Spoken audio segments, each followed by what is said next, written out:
Will Michelle Obama run for the 2024 U.S. election? Could she replace President Joe Biden as the Democratic nominee? Well, the word has been going around for a while now. Western media reports have been buzzing with speculation. Democrats themselves have been plotting a shuffle. Have a look at this survey report. It was published on Monday. It says almost half of the Democrats, 47% to be precise, want to replace Biden with another candidate for the polls. A good 47%. Should Biden be worried? Well, it seems like it. Democratic leaders are publicly rallying behind Biden. Behind the scenes, they are still mulling who could be the best replacement. They need someone who could win a standoff against former President Donald Trump, after all. According to former White House and Pentagon official Douglas McKinnon, if not Vice President Kamala Harris, Democrats could look to a past superstar, and Michelle Obama stands a good chance. Among other options, Obama received 20% support from the Democrats. She beat other candidates, including Vice President Kamala Harris and former Secretary of State Hillary Clinton. Could the former First Lady snatch Biden's ticket? Even the Republicans have floated a similar theory, in fact. Vivek Ramaswamy has doubled down that Democrats will swap out President Biden with Michelle Obama. Trump advisor Roger Stone has predicted the same. In fact, this is what he posted on the platform X. Let me read it out for you. I continue to predict, as I have for well over 2 years, that Michelle Obama will be the Democrat Party nominee for president in 2024. And by the way, to back up his claims, he posted a snippet from a podcast interview.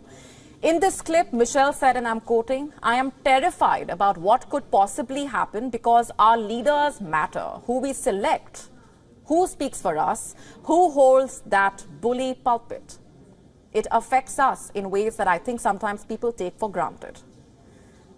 You see, Michelle said that she is terrified. Yes, that's the word she used.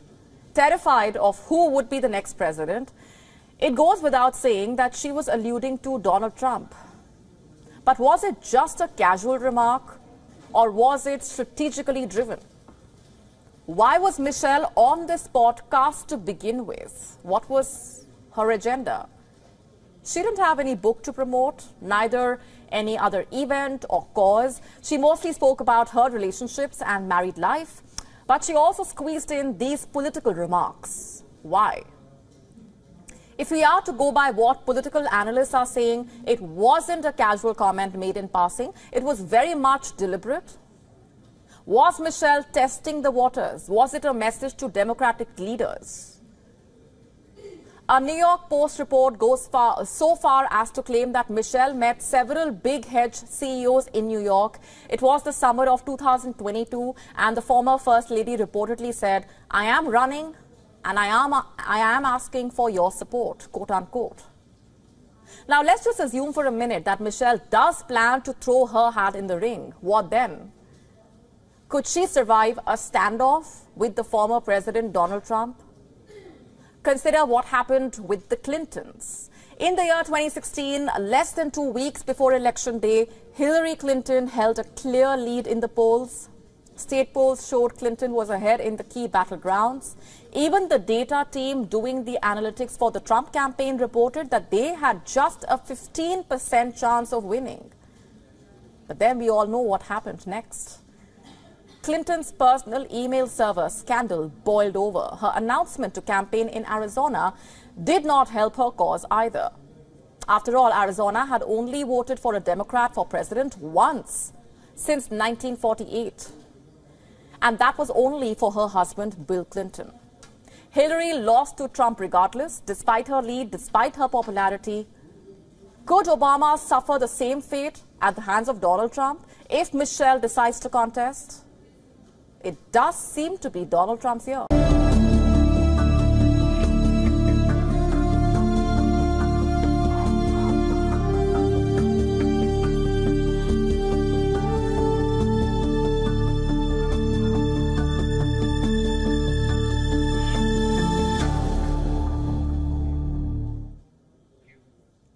If you are a burger lover, this story might hurt your love for cheese and burgers.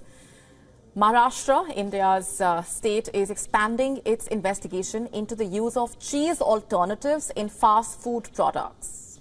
This basically comes after McDonald's faced accusations of using vegetable oil substitutes for real cheese in some of its items on the menu. So was there no real cheese in your cheeseburger?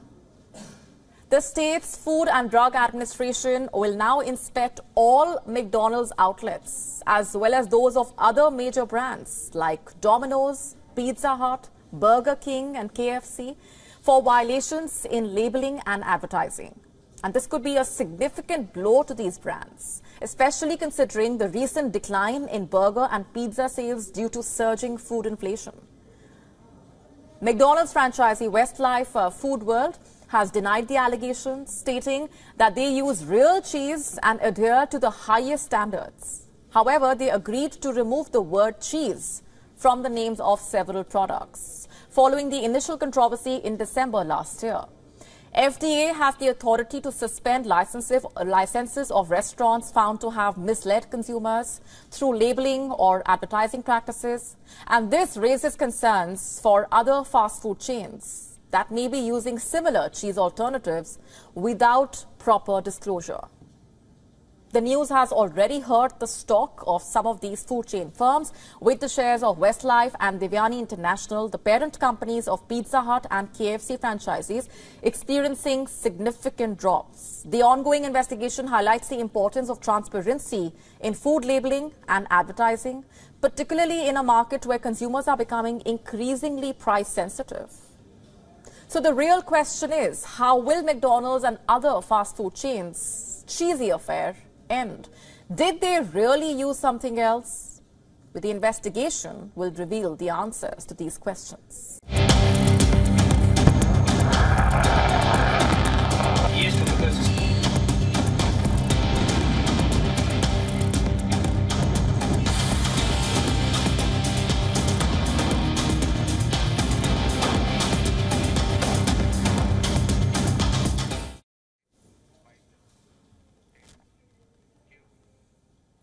I have a question for you.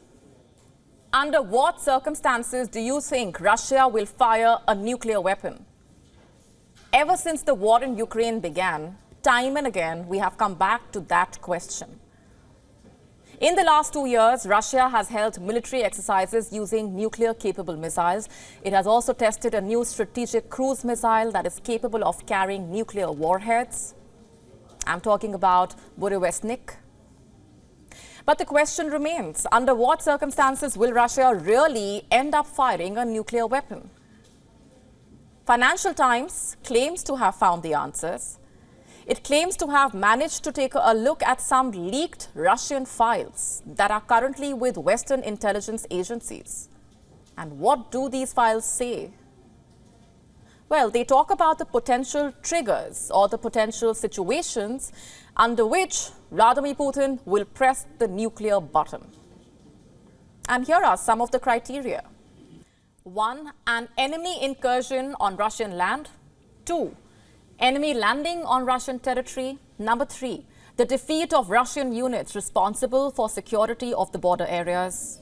Number 4. Destruction of 20% of Russian strategic ballistic missile submarines. Number 5. Destruction of 30% of Russia's nuclear-powered attack submarine. Number 6. The destruction of 3 or more cruisers.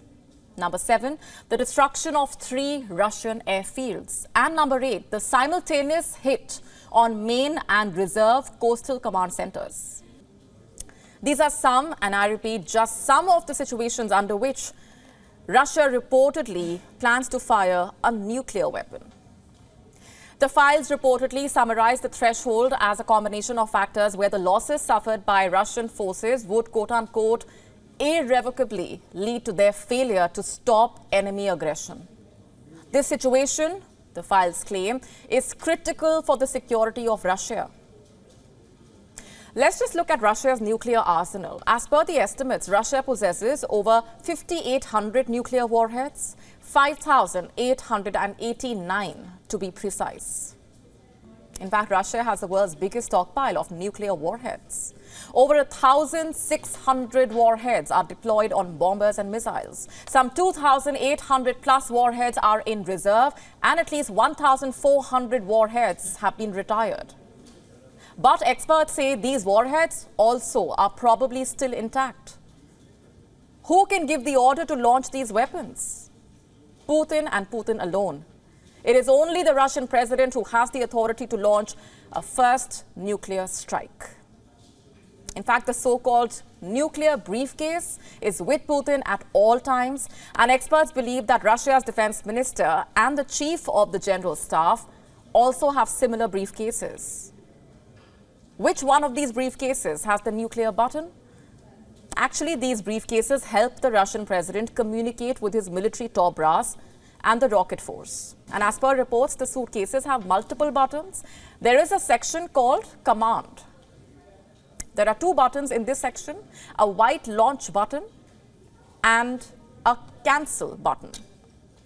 Just a quick reminder, this information is reported by Russia's Zvezda TV channel. It claims that there is a special flash card that activates the briefcase, and once activated, the president can use the briefcase to send a launch order to the General Staff Command and Reserve Command units that hold the nuclear codes. And the order is then passed down different channels, and it is the rocket force units that fire the nuclear weapon. Now, coming back to the threshold, the Financial Times claims that a total 29 secret files have been leaked. These files were drawn up between 2008 and 2014. A lot has changed between then and now. In 2014, Russia invaded Ukraine. In 2022, it started a war with Ukraine. And it's been 2 years now. Surely, many of the estimates made between 2008 and 2014 do not apply now. In fact, last year, Putin said that there are two thresholds under Russia's nuclear doctrine. Number one, an enemy nuclear strike. Number two, if the very existence of Russia as a state comes under threat. Does not matter if it is the result of the use of a nuclear or non-nuclear weapon.